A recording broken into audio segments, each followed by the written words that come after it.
Quando iniciamos o nosso dia conscientes de que o Senhor vai à nossa frente, tudo ganha uma nova perspectiva. Não caminhamos sozinhos, nem enfrentamos as circunstâncias com as nossas próprias forças. Avançamos sustentados pela promessa de um Deus que guia, protege e prepara cada passo. A Escritura afirma com clareza: o Senhor é quem vai à tua frente. Ele estará contigo, não te deixará, nem te abandonará. Deuteronômio 31:8. Esta verdade não é apenas um consolo espiritual, mas uma âncora para o coração que enfrenta desafios e incertezas ou decisões importantes. Assim como Deus guiou o seu povo no deserto através da coluna de nuvem de dia e da coluna de fogo durante a noite. Êxodo 13, 21-22. Ele continua a dirigir o seu povo, hoje iluminando caminhos que por vezes parecem sombrios aos nossos olhos. Nada escapa ao seu olhar. Antes de chegares ao lugar onde estarás hoje, Deus já lá esteve. Antes de enfrentares a conversa difícil, a responsabilidade pesada ou o momento de incerteza, o Senhor já preparou o ambiente, abriu portas necessárias e fechou as que te poderiam ferir. Quando esta verdade se torna real no coração, nasce uma paz que excede todo o entendimento. Caminhamos com segurança, não porque tudo está perfeito, mas porque sabemos que aquele que vai à frente é perfeito. O Salmo 23 recorda-nos que o Senhor é o nosso pastor, aquele que nos conduz por veredas de justiça e nos guarda mesmo no vale da sombra da morte. Não há circunstância demasiado obscura para o seu cuidado. Começar o dia ancorado nesta promessa transforma a nossa postura interior. Em vez de medo, surge confiança. Em vez de ansiedade, nasce descanso. Em vez de incerteza, recebemos direção.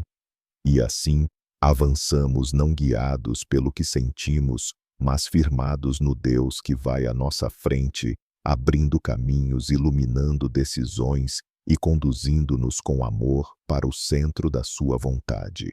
Quando reconhecemos que o Senhor vai à nossa frente, o passo seguinte torna-se inevitável: entregar-lhe verdadeiramente o nosso dia. A liderança de Deus manifesta-se com maior clareza quando o coração se rende e permite que ele seja não apenas um guia distante, mas o Senhor absoluto de cada decisão, pensamento e caminho. É por isso que a palavra nos exorta: confia no Senhor de todo o teu coração e não te apoies no teu próprio entendimento. Reconhece-o em todos os teus caminhos e ele endireitará as tuas veredas.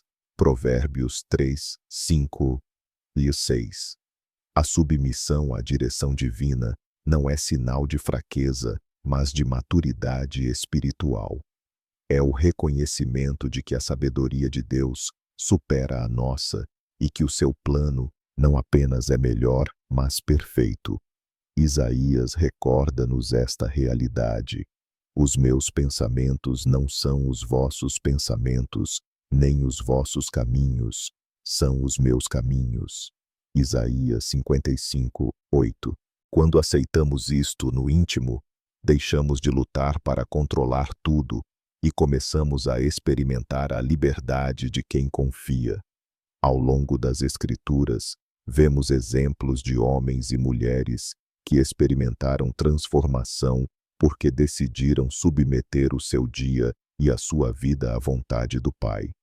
Samuel disse: fala, Senhor, porque o teu servo ouve.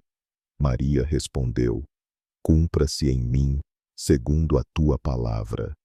Paulo declarou: Senhor, que queres que eu faça?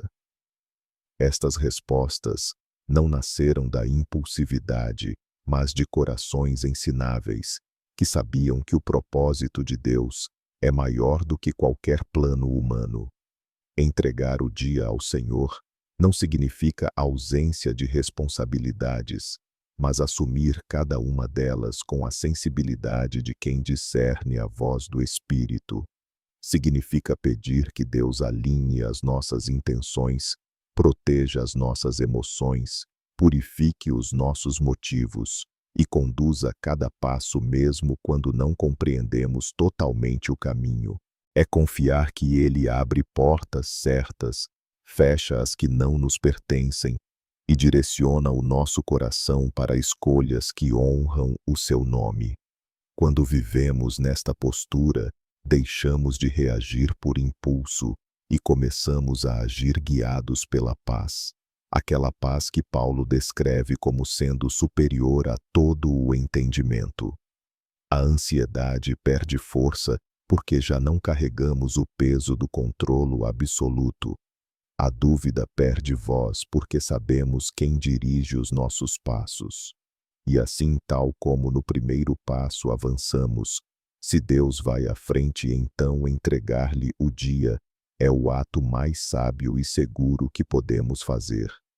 Quando entregamos o nosso dia à direção do Senhor, somos também chamados a caminhar revestidos da força que Ele mesmo providencia. Reconhecer que Deus vai à frente e que nos conduz não elimina a realidade das batalhas diárias. Pelo contrário, prepara-nos para enfrentá-las com maturidade espiritual. É por isso que Paulo nos exorta: revesti-vos de toda a armadura de Deus, para que possais estar firmes contra as ciladas do diabo. Efésios 6:11. Esta armadura não é simbólica, é uma realidade espiritual indispensável para quem deseja viver alinhado com a vontade do Pai. O apóstolo descreve cada parte da armadura como uma defesa essencial: o cinto da verdade, a couraça da justiça, o calçado da paz, o escudo da fé, o capacete da salvação e a espada do Espírito, que é a palavra de Deus. Estas não são apenas imagens bonitas, representam atitudes e posicionamentos que moldam a forma como enfrentamos pensamentos negativos, tentações, ataques espirituais, momentos de dúvida ou circunstâncias que tentam fragilizar a nossa fé. Quando Paulo fala de ciladas, refere-se precisamente às estratégias subtis que procuram desviar-nos da verdade e roubar-nos a paz.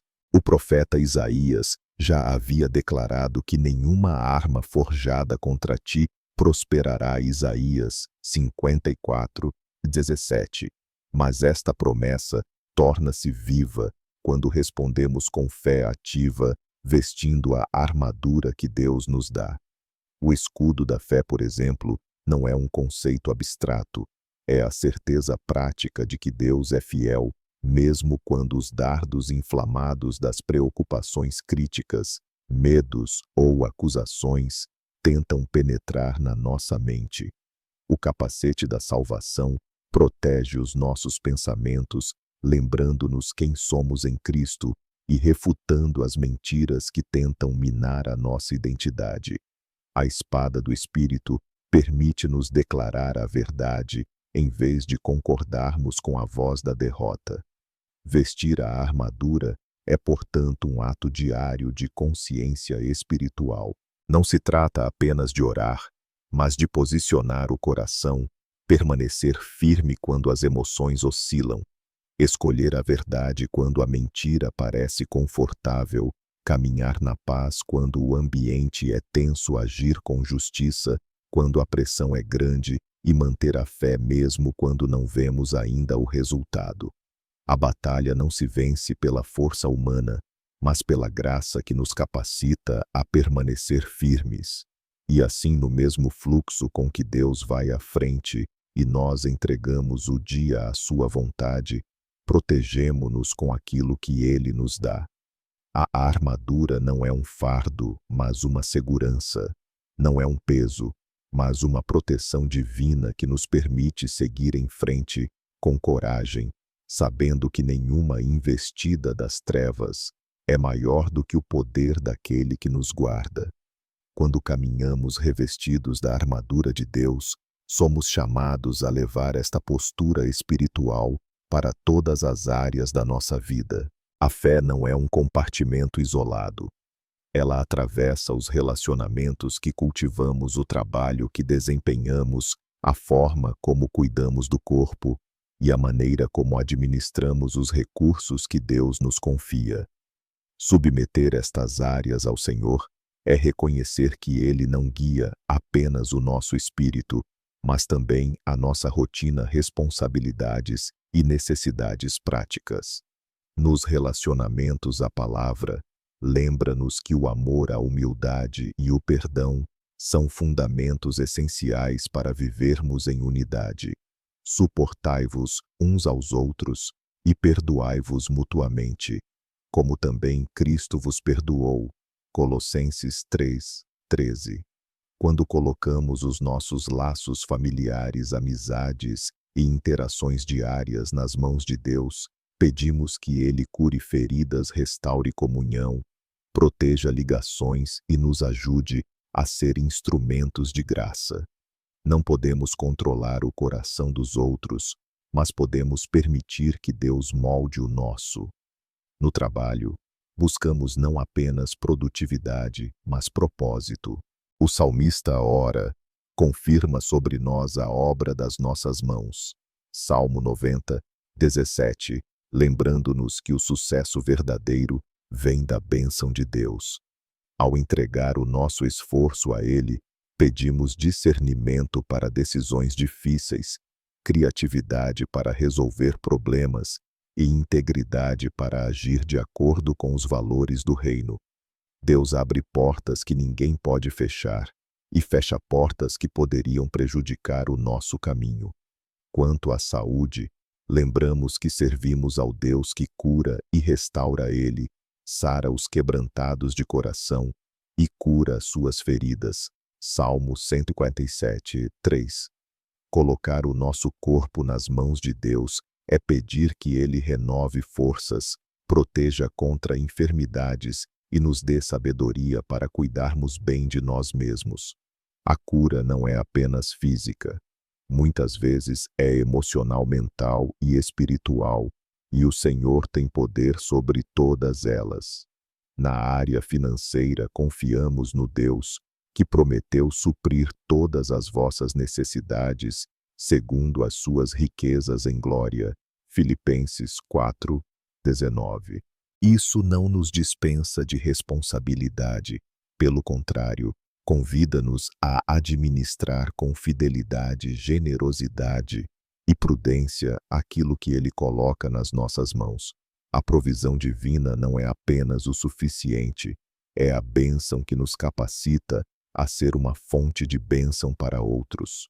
Quando submetemos todas estas áreas à bondade de Deus, deixamos de viver fragmentados. Passamos a experimentar a presença do Senhor, não apenas no momento de oração, mas em cada esfera da vida. E percebemos que quando Deus vai à frente, quando lhe entregamos o dia e nos revestimos da sua armadura, então a sua mão começa a manifestar-se de forma clara nas relações, no trabalho, na saúde e na provisão, porque tudo o que é colocado no altar de Deus é transformado. À medida que submetemos todas as áreas da nossa vida à bondade de Deus, percebemos que a verdadeira transformação começa no interior. As batalhas mais decisivas não acontecem fora, mas dentro de nós, nos pensamentos que permitimos, nas vozes que escolhemos ouvir e nas verdades em que decidimos acreditar. Por isso Paulo declara: transformai-vos pela renovação da vossa mente. Romanos 12:2. A mente renovada é o ponto de partida para uma vida alinhada com o céu. A renovação interior acontece quando deixamos que a palavra de Deus substitua padrões antigos, medos persistentes e pensamentos que minam a confiança. Jesus disse: deixo-vos a paz, a minha paz vos dou. Não vô-la dou como o mundo a dá. João 14, 27. Esta paz não depende de circunstâncias externas, mas de uma ordem interior estabelecida pelo Espírito Santo. É possível atravessar um dia cheio de responsabilidades, desafios e pressões sem perder a serenidade quando a paz de Cristo governa o coração. Muitos de nós carregamos preocupações silenciosas, ansiedades que escondemos bem e inseguranças que raramente verbalizamos. Mas a palavra afirma: Deus não nos deu um espírito de medo, mas de poder, amor e moderação, segundo Timóteo 1:7. Isto significa que nenhum pensamento de pânico, derrota ou confusão vem de Deus. A sua vontade é dar-nos clareza, força emocional, equilíbrio e coragem para enfrentar cada momento. A renovação interior também implica aprender a calar as vozes que não vêm de Deus, críticas destrutivas, comparações, memórias dolorosas ou dúvidas que nos desviam. O salmista expressa este convite divino: aquietai-vos e sabei que eu sou Deus. Salmo 46, 10. No silêncio da alma, quando deixamos o ruído diminuir, a voz de Deus torna-se mais audível, e com ela a direção, a certeza e a esperança. Quando permitimos que Deus cure os pensamentos, a fé reacende-se. Voltamos a acreditar no que Ele prometeu, não porque tudo se tornou fácil, mas porque a nossa visão espiritual foi restaurada. O coração deixa de oscilar entre medo e confiança e começa a permanecer firme. Uma mente renovada fortalece decisões, transforma atitudes e ilumina caminhos que antes pareciam confusos.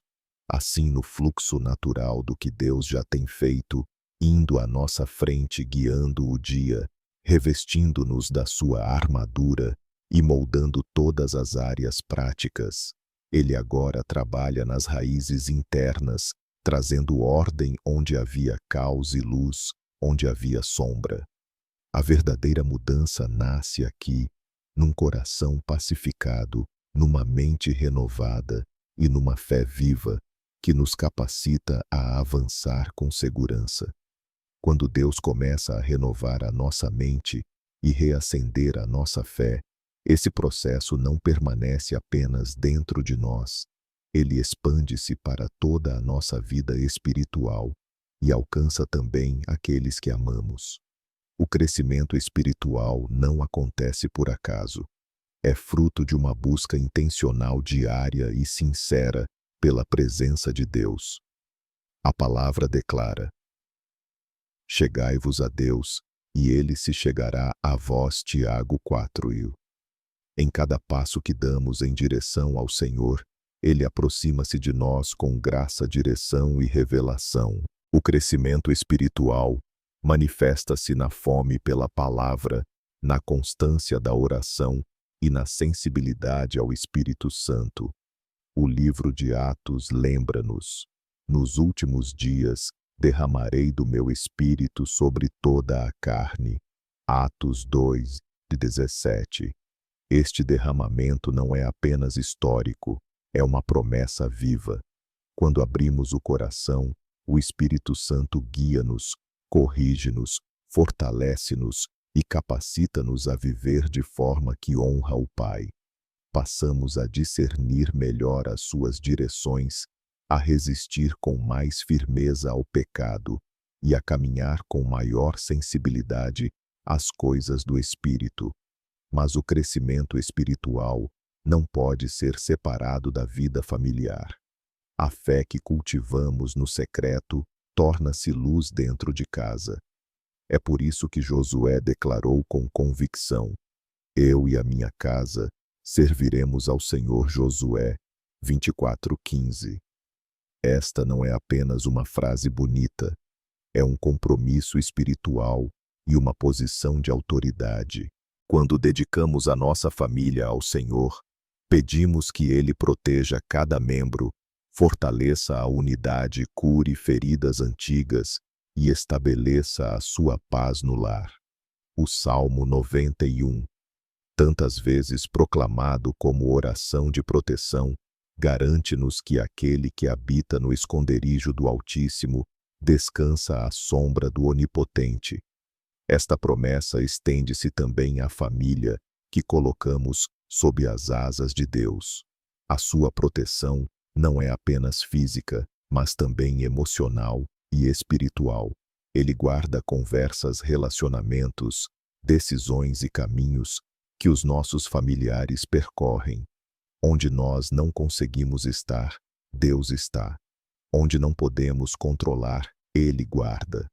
Uma família que vive debaixo da graça de Deus torna-se um reflexo da presença divina. O ambiente muda, a comunicação melhora, o amor cresce e o perdão torna-se mais natural. Não porque tudo se torna perfeito, mas porque Deus passa a ser o centro. A casa transforma-se no lugar onde a fé é nutrida, onde a esperança se renova e onde o amor de Cristo é vivido no cotidiano.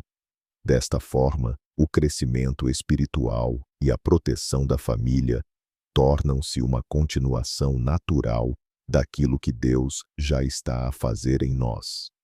Depois de nos conduzir, renovar e fortalecer, Ele amplia a sua obra para alcançar o nosso lar, para que a bênção não permaneça apenas no indivíduo, mas flua entre pais, filhos, irmãos e todos os que convivem conosco.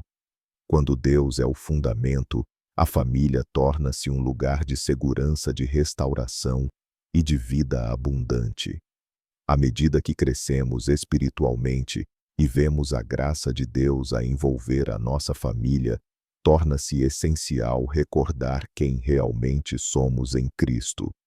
A identidade cristã não é construída sobre emoções, circunstâncias ou opiniões externas, mas sobre a verdade imutável da Palavra de Deus.